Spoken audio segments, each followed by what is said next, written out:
Guys तो हमने देखा था पिछले पार्ट में टेडी बेयर उठ के आया था कहीं से, पता नहीं वो कहाँ से आया था। तो वो देखो वो मैंने टेडी बेयर वापस रखा है, उसको हमने बहुत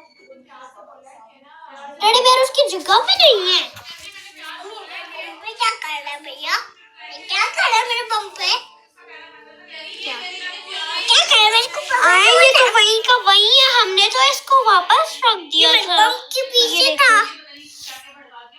अच्छा गाइस चले जो भी है, तो ये देख लिया टेडी बेयर। तो टेडी बेयर के अंदर जान नहीं है, ये तो टॉय है, मगर पता नहीं आजकल क्या हो रहा है। हमारे बहुत डर लगता है आजकल। आंखें देखो, इसकी आंखें तो वैसे ही खराब है। अच्छा चलो माजू, ओके गाइस तो हम इधर उधर फिर रही हूँ और माजू का बच्चा टेडी बेयर के साथ बैठा है। हाँ चलो गाइस जो भी है हमने सारा कुछ चेक कर लिया था पार्ट 1 में हमने सारा कुछ चेक किया था। पार्ट 2 में टेडी बेयर आया था, अब ये पार्ट 3 है, पता नहीं क्या क्या होने वाला है।